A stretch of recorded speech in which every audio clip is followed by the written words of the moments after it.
जय हिंद, वंदे मातरम साथियों। दोस्तों, आज हम बात करेंगे एक ऐसे शासक, एक ऐसे वंश के बारे में जिसका इतिहास सदैव हमसे छिपाया जाता रहा है। हम बात करने जा रहे हैं चोल शासकों के बारे में। इस साम्राज्य के शासकों ने अनेक हिंदू मंदिरों का निर्माण कराया। चोल साम्राज्य का विस्तार वर्तमान के Myanmar, Thailand, Malaysia, Singapore, Indonesia, Cambodia, Vietnam, Sumatra, Java, Paschim Bangal, Pakistan, Afghanistan के कई क्षेत्रों तक फैला हुआ था। इस साम्राज्य ने लगभग 1500 वर्षों तक शासन किया था। उत्तर भारत में जब महमूद गजनी बार बार आक्रमण कर रहा था, उसी समय दक्षिण भारत में एक सनातनी शक्ति तेजी से उदय हो रही थी। ये चोल साम्राज्य था। दोस्तों, आज हम बात करेंगे चोल साम्राज्य के सबसे प्रतापी शासक राजेंद्र चोल प्रथम के बारे में। वर्ष 1114 में राजराज प्रथम की मृत्यु के उपरांत उनके पुत्र राजेंद्र चोल प्रथम शासक बने। शासक बनने के बाद राजेंद्र चोल प्रथम ने अपने साम्राज्य की नई राजधानी बनाने का फैसला किया। नई राजधानी के लिए राजेंद्र चोल ने गंगा जल लाने का प्रण किया था। चोल शासक गंगा जल को अत्यंत पवित्र और पूजनीय मानते थे। गंगा नदी चोल वंश की राजधानी तंजावुर से लगभग 2000 किलोमीटर दूर हुआ करती थी। गंगा जल लाने के लिए राजेंद्र चोल प्रथम ने 1023 से 1027 तक सैन्य अभियान चलाया। राजेंद्र चोल अपनी विशाल सेना के साथ गंगा जल लेने जा रहे थे। उसी समय राजेंद्र चोल की इतनी बड़ी सेना को देखकर अन्य शासक घबरा गए। सभी शासकों ने यह सोचा कि वह उन पर आक्रमण करने आ रहे हैं। ये सोचकर किसी भी शासक ने विरोधी सेना को राज्य में प्रवेश नहीं होने दिया। इसी के फलस्वरूप राजेंद्र चोल प्रथम ने एक सैन्य अभियान चलाया। इसी सैन्य अभियान के दौरान राजेंद्र चोल ने उड़ीसा, मध्य प्रदेश, छत्तीसगढ़, बिहार, पश्चिम बंगाल और आज के बांग्लादेश पर फतेह हासिल की। इन्होंने धर्मपाल, महीपाल, इंद्रथ, राणासुर, गोविंद चंद्र जैसे बड़े बड़े दिग्गज शासकों को पराजित किया था। जिस समय राजेंद्र चोल इस अभियान पर थे, उसी समय पूर्वी भारत पर महमूद गजनी, जो कि गजनवी का शासक था, वह बार बार आक्रमण कर रहा था। जब राजेंद्र चोल प्रथम मध्य प्रदेश के चित्रकूट में थे, उस समय महमूद गजनी लगभग 60 किलोमीटर दूरी पर युद्ध कर रहा था। मध्य प्रदेश के जो शासक थे राजा भोज और राजेंद्र चोल घनिष्ठ मित्र थे।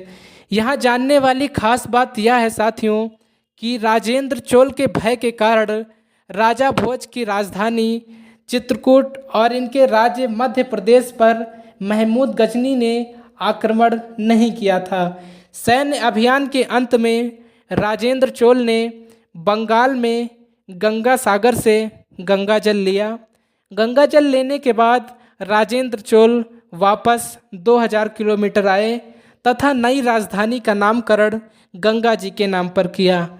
राजेंद्र चोल की नई राजधानी गंगई कोंड चोलपुरम के नाम से जानी गई। गंगा जल अर्पण के लिए राजेंद्र चोल ने एक बड़ी झील का निर्माण कराया था। इस झील का नाम चोल गंगम रखा गया था। वर्तमान में इस झील को पोन्नेरी झील के नाम से जाना जाता है। गंगई कोंड चोलपुरम का अर्थ होता है वो राजा जिसने गंगा के मैदानी क्षेत्रों तक विजय हासिल की हो। गंगा को ससम्मान लाने के लिए राजेंद्र चोल ने जिन राजाओं को पराजित किया था, उन पर कभी भी शासन नहीं किया। राजेंद्र चोल ने उन शासकों को उनका राज्य वापस कर दिया और राजेंद्र चोल प्रथम ने केवल उनके साथ एक व्यापारिक संबंध बनाए रखने पर विचार किया।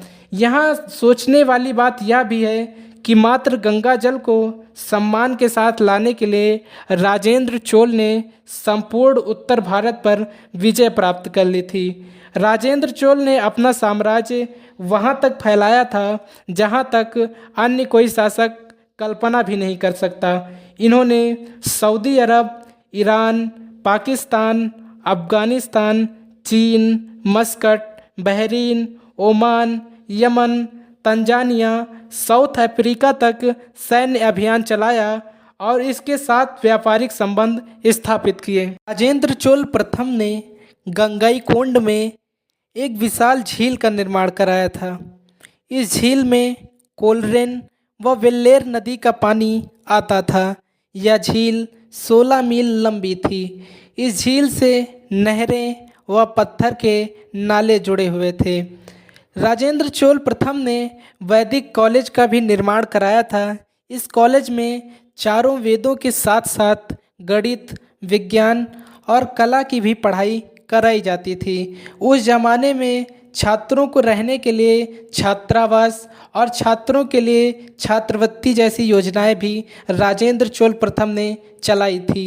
एक बार इंडोनेशिया के शासक शैलेंद्र ने चीन में राजेंद्र प्रथम की आलोचना की थी, जिसके बाद राजेंद्र चोल प्रथम ने अपनी नेवी की सहायता से इंडोनेशिया पर अपना अधिकार स्थापित कर लिया था।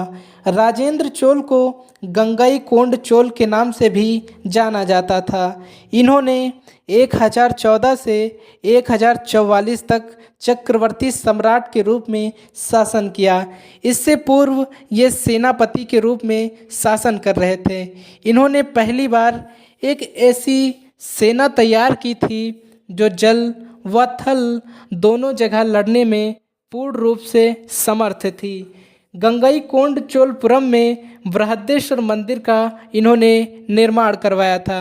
इनके पिता राजराज प्रथम ने तंजौर में बृहदेश्वर मंदिर का निर्माण करवाया था, जिसके तर्ज पर गंगईकोंड चोलपुरम में राजेंद्र चोल प्रथम ने बृहदेश्वर मंदिर का निर्माण करवाया था। इन्होंने सिंचाई हेतु चोलगंगम नामक एक बड़े तालाब का भी निर्माण करवाया था। राजेंद्र चोल प्रथम ने अरब सागर स्थित सदीमंतीक नामक द्वीप पर भी अपना अधिकार स्थापित किया था। चोल शासकों द्वारा यह पश्चिम का पहला अभियान था। श्रीलंका पर विजय के पश्चात राजेंद्र चोल ने पांड्य तथा चेरों को भी पराजित किया था। इन सभी विजयों के उपरांत राजेंद्र चोल प्रथम ने चोल साम्राज्य को दक्षिण भारत का सबसे मजबूत और शक्तिशाली साम्राज्य बना दिया था। राजेंद्र चोल प्रथम दक्षिण भारत ही नहीं अपितु पूरे भारत का पहला शासक था जिसने गंगा जल के लिए पूरा उत्तर भारत जीत लिया था। दोस्तों, आज की इस वीडियो में फ़िलहाल इतना ही। कल फिर से मिलेंगे एक नई वीडियो के साथ। इसी तरह की अन्य ऐतिहासिक घटनाओं, किस्सों, कहानियों के लिए हमारे चैनल को सब्सक्राइब करें, वीडियो को शेयर करें। वीडियो अच्छी लगी हो तो वीडियो को लाइक करें। मिलते हैं अगली वीडियो में, तब तक के लिए जय हिंद, जय भारत, जय श्री केदार।